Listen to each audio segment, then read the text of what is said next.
আপনারা দেখছেন শিরোনাম update, powered by Misba agro product, Arambagh, Hooghly. Co powered by Asha nursing home, new hospital road, Rampurhat, বীর। নমস্কার, আপনারা দেখছেন সংবাদ শিরোনাম।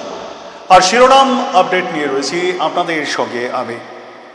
অগাস্টের প্রথম দিনের সন্ধ্যাটার জন্য অনেকেই না অপেক্ষা করেছিলেন, কখন আসবে সেই কাঙ্ক্ষিত সময়।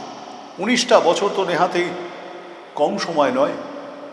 সেই 2007 সাল তাঁর লেখা দ্বিখণ্ডিতকে কেন্দ্র করে উত্তাল হয়ে উঠেছিল সেই সময়ের বাংলা।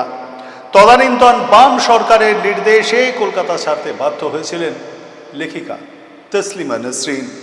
প্রায় 20 বছর নির্বাসন পর্ব কাটিয়ে কলকাতায় তার ফেরা। অগ্নিদীপ্ত কণ্ঠে উঠে এলো কলকাতা থেকে দূরে থাকার যন্ত্রণা। কিভাবে তাকে এই দীর্ঘ 19টা বছর কুড়ে কুড়ে খেয়েছিল। কিচ্ছু ভুলেননি তিনি, বুঝিয়ে দিলেন সব কিছু তার বক্তব্যের মাধ্যমে। বামেদের আক্রমণ শানিয়ে তিনি বলেন, অন্যায় দীর্ঘস্থায়ী হতে পারে, তবে চিরস্থায়ী নয়। ইতিহাস মনে রাখে কারা দরজা বন্ধ করেছিল আর কারা খুলল। ধন্যবাদ জানালেন রাজ্যের মুখ্যমন্ত্রী শুভেন্দু অধিকারীকে, এবং একই সঙ্গে কৃতজ্ঞতা যে কখনো আনুগত্য নয় তাও স্পষ্ট করে দিয়েছেন লেখিকা তসলিমা নসরিন। কলকাতায় ফেরা নিশ্চিত হতেই আবেগপ্লুত হয়ে পড়েছিলেন তিনি। কলকাতার প্রতি তার যে ভালোবাসা, গভীর শ্রদ্ধা, তাও উঠে এসেছে তার কথায়।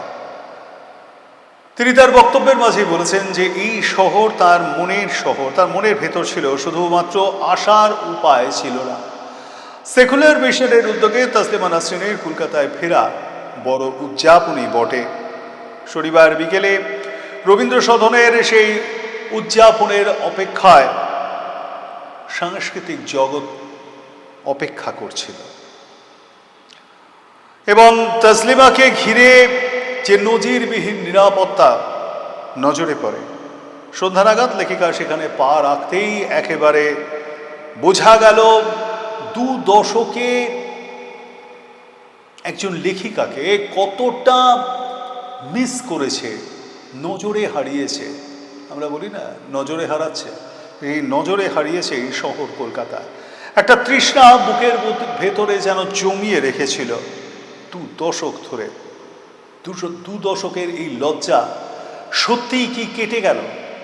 প্রশ্ন কিন্তু ইতিমধ্যে উঠতে শুরু করে দিয়েছে। সত্যি লজ্জা কাটলো? যদি কাটে, কতটা কাটলো?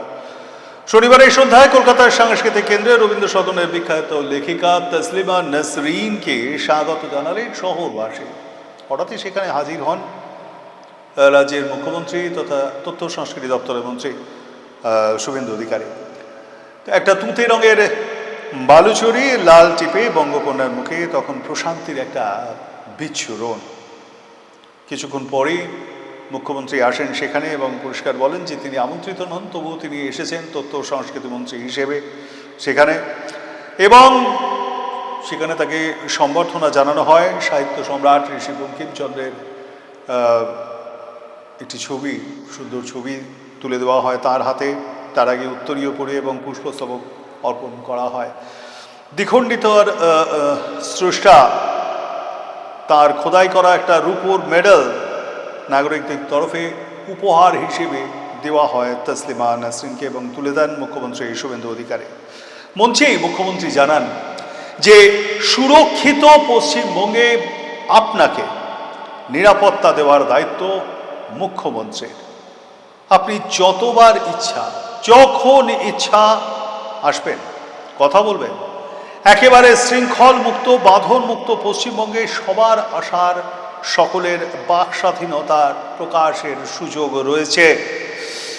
ধমক চমক এইসব অতীত। আজ প্রমাণিত নতুন সরকারের হাতে বাংলার গণতন্ত্র, সংবিধান, মৌলিক অধিকার, বাক স্বাধীনতা সুরক্ষিত। এরপরে তসলিমার উদ্দেশ্যে মুখ্যমন্ত্রী শুভেন্দু অধিকারীর বার্তা, আমাদের প্রিয় সম্মানীয় লেখিকা বঙ্গভূমিতে পা রেখেছেন তাতেই প্রমাণিত নতুন সরকারের হাতে বাংলার গণতন্ত্র, সংবিধান, বাকস্বাধীনতা, মৌলিক অধিকার সব সুরক্ষিত। এখন ধমক চমক নয়, সেগুলো সব অতীত। নতুন সরকারের শুধু মুখটাই বদল হয়নি, তাদের যে অ্যাক্টিভিটিস, তাদের সেই ব্যবস্থা, সেসবও কিন্তু বদল হয়েছে। তসলিমা নাসরিন সেসব ভালোই বুঝতে পেরেছেন বলে তিনি আশা প্রকাশ করেছেন এবং মুখ্যমন্ত্রী তার বক্তব্যে বলেছেন, ওনাকে বলতে চাই আপনি যতবার খুশি যখন খুশি আসুন। বক্তব্যের একবারে শেষের দিকে যেটা বললেন তা শুভেন্দু খচিতই বলা যেতে পারে। শুনুন।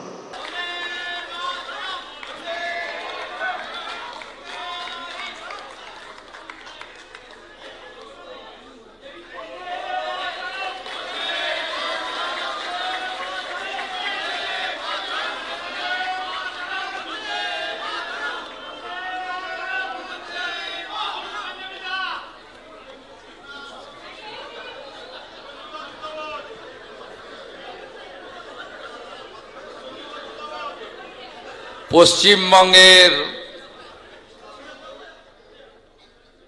প্রশাসনিক প্রধান হিসেবে শৃঙ্খলমুক্ত পশ্চিমবঙ্গ, বাঁধনমুক্ত পশ্চিমবঙ্গ, যেখানে সংবিধানের প্রতিটি স্তম্ভ সুরক্ষিত, সেই পশ্চিমবঙ্গে সবার আসার সুযোগ রয়েছে, সবার কথা বলার বাক স্বাধীনতা রয়েছে এবং আজকে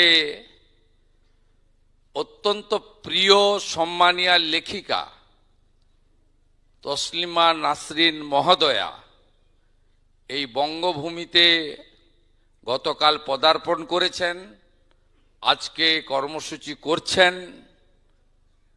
এটার মধ্য দিয়ে প্রমাণিত হয়েছে নতুন সরকারের হাতে এই বাংলার গণতন্ত্র, সংবিধান,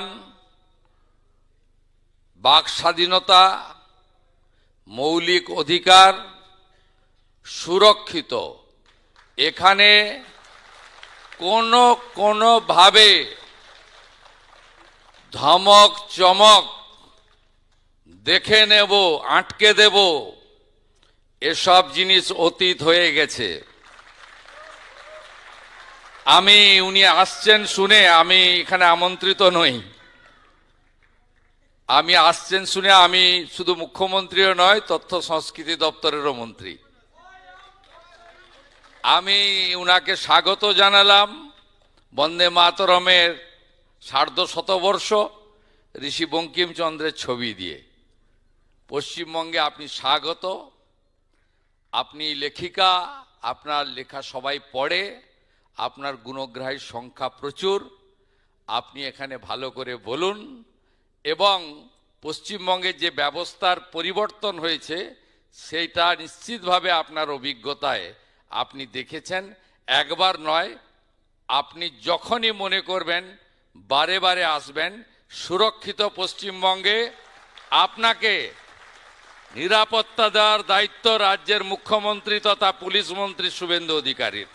সবাই খুব ভালো থাকবেন, সবাই খুব ভালো থাকবেন। শুধু মুখের পরিবর্তন হয়নি, ব্যবস্থারও পরিবর্তন হয়েছে। সুরক্ষিত পশ্চিমবঙ্গে আপনার নিরাপত্তার দায়িত্ব মুখ্যমন্ত্রী শুভেন্দু অধিকারের। তসলিমা নাসরিনের জন্য কবিতা লিখেছেন রাজ্যের পুর নগর উন্নয়ন দপ্তরের মন্ত্রী অগ্নিমিত্রা পাল। সেই কবিতাও কিন্তু পড়ে শোনানো হয়। বাম সরকারের আমলেই তাকে শহর ছাড়তে বাধ্য করা হয়েছিল বা তিনি বাধ্য হয়েছিলেন। এরপর 2011 সালে রাজ্যে যখন বামেদের জামানার অবসান ঘটে, তৃণমূলের সরকার আসে, সেই সময় কিন্তু তসলিমা কলকাতায় আসতে চেয়েছিলেন, কিন্তু তাকে তদানীন্তন মুখ্যমন্ত্রী আসতে দেননি। বুঝিবা তাদের ওই মুসলিম ভোট ব্যাংকে ভাঙন ধরতে পারে, মুসলিমরা রাগ করতে পারেন এবং মুসলিমরা তাঁর দিক থেকে মুখ ফিরিয়ে নিতে পারেন। সেই কারণের জন্যই বোধ করি তসলিমাকে সেই সময় কলকাতায় আসতে দেয়নি। যাই হোক, বামেদের পতন, তৃণমূলের পতনের পর একেবারে ভারতীয় জনতা পার্টির যখন সবে সূচনা করেছে তার শাসনকালের, তারই একদম প্রারম্ভিক লগ্নেই প্রায় পৌঁছে গেলেন কলকাতায় তসলিমা নাসরিন। রবীন্দ্র সদনে গিয়ে তার এই ফেরাকে স্বাগত জানিয়েলেন রাজ্যের মুখ্যমন্ত্রী শুভেন্দু অধিকারী। তিনি যে আমন্ত্রিত না হয়েও সেখানে একজন তথ্য সংস্কৃতি মন্ত্রী হিসেবে গিয়েছেন তাও তিনি জানাতে ভুলেননি।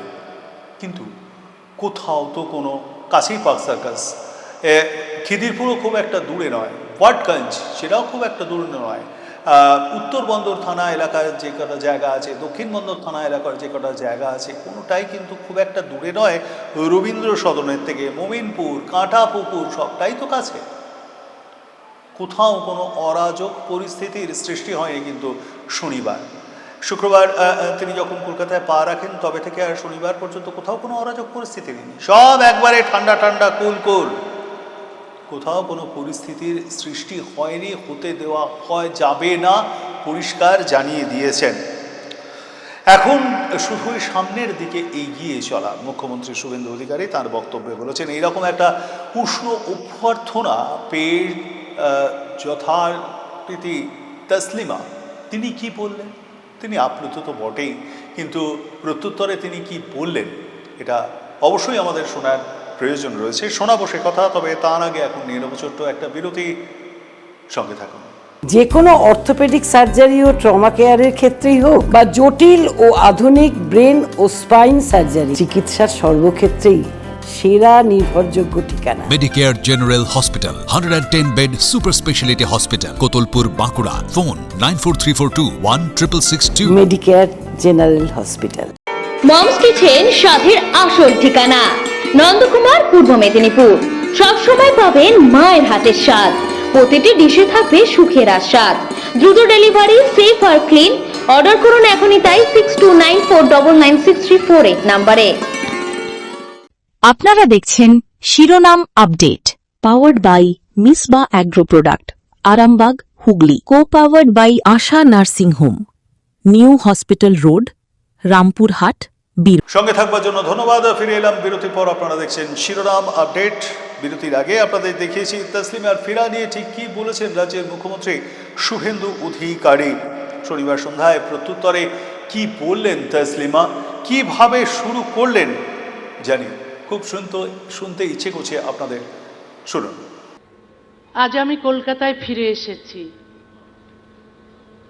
এই একটি বাক্য উচ্চারণ করতে আমার প্রায় 19 বছর লেগেছে। নির্বাসিত মানুষের ক্যালেন্ডারে বছর শুধু সময় নয়, প্রতিটি বছর একটি বন্ধ দরজা, প্রতিটি মাস অপেক্ষা, প্রতিটি দিন নিজের ঠিকানা হারানোর দুঃখ। আজ সেই দীর্ঘ অপেক্ষার পর কলকাতার মাটিতে দাঁড়িয়ে মনে হচ্ছে আমি শুধু একটি শহরে ফিরে আসিনি, আমার হারিয়ে যাওয়া জীবনের একটি অধ্যায়ের কাছে ফিরে এসেছি। আজ আপনারা আমাকে যে ভালোবাসা ও সম্মান দিয়েছেন তার জন্য আমি গভীরভাবে কৃতজ্ঞ। একজন লেখককে নিজের ভাষার শহরে আসতে পুলিশের পাহারার প্রয়োজন হওয়াটাই আমাদের সময়ের এক বেদনাদায়ক সত্য। লেখকের জীবন রক্ষা করা শুধু একজন মানুষকে রক্ষা করা নয়, তার কথা বলার অধিকার, ভিন্ন মত প্রকাশের অধিকার এবং কলমের স্বাধীনতাকেও রক্ষা। আমার নিরাপত্তার দায়িত্ব নেওয়ার জন্য মাননীয় মুখ্যমন্ত্রী ও পশ্চিমবঙ্গ সরকারের প্রতি আমি আন্তরিকভাবে আবারও কৃতজ্ঞ।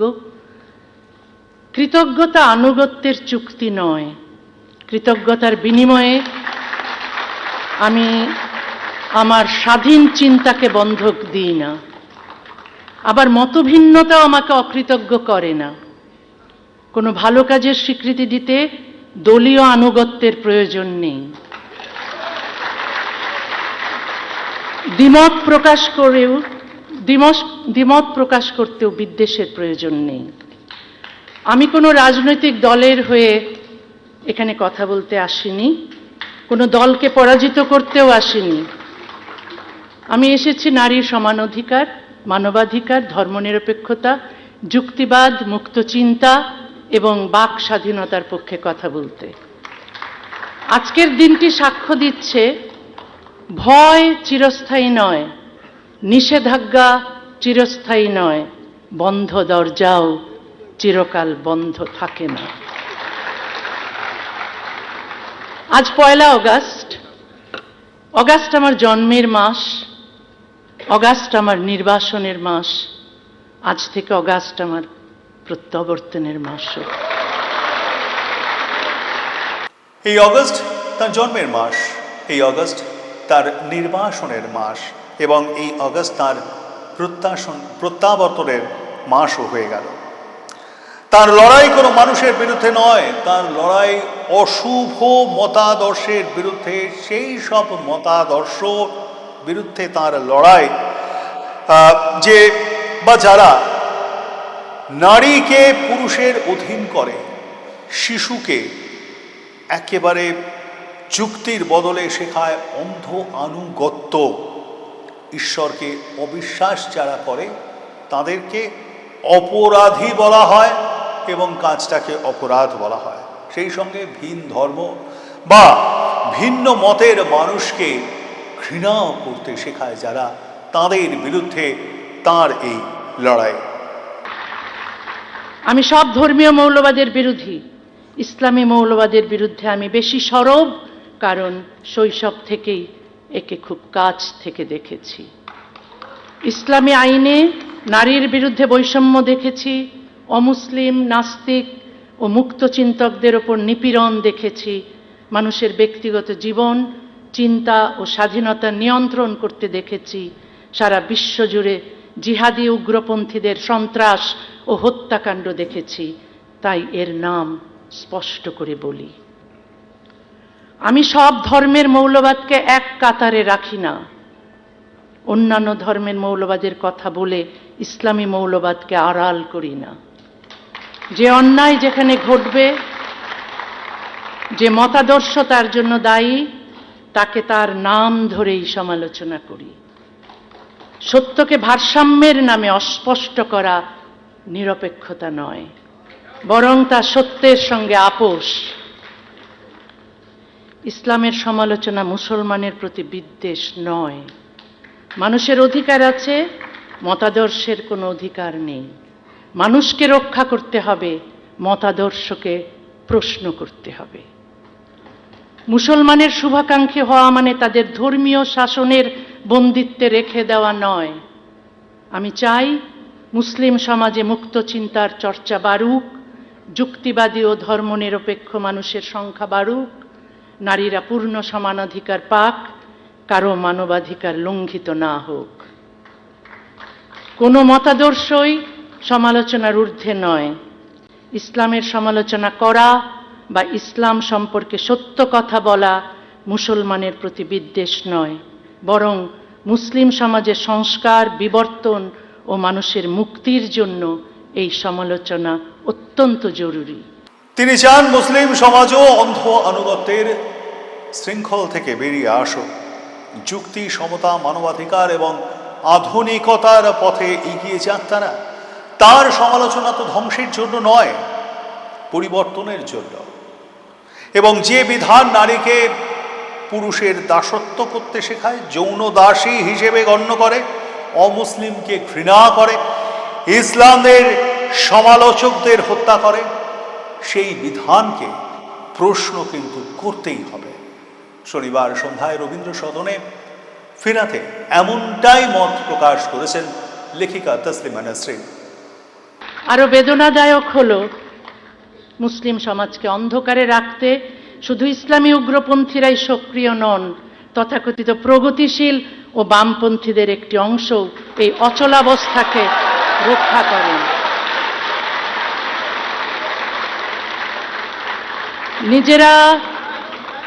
নিজেরা বাক স্বাধীনতা ও নারী পুরুষের সমানাধিকার ভোগ করেও ইসলামের সমালোচক ও সংস্কারকদের তারা মুসলমান বিদ্বেষী আখ্যা দেন।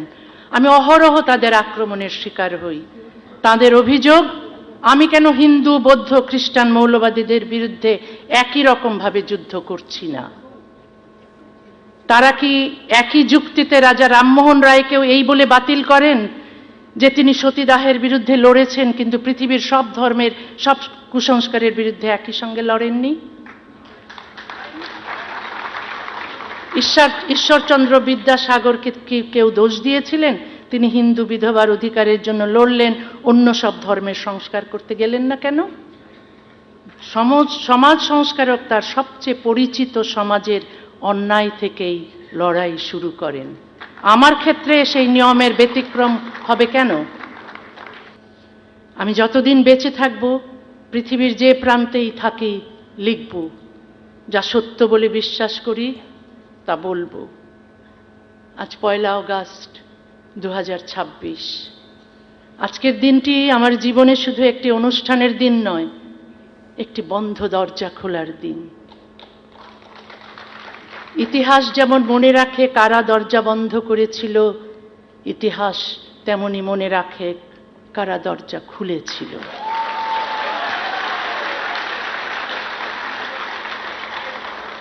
সবাইকে আমার ভালোবাসা, সবাইকে আমার গভীর কৃতজ্ঞতা। ধন্যবাদ পশ্চিমবঙ্গ, ধন্যবাদ কলকাতা।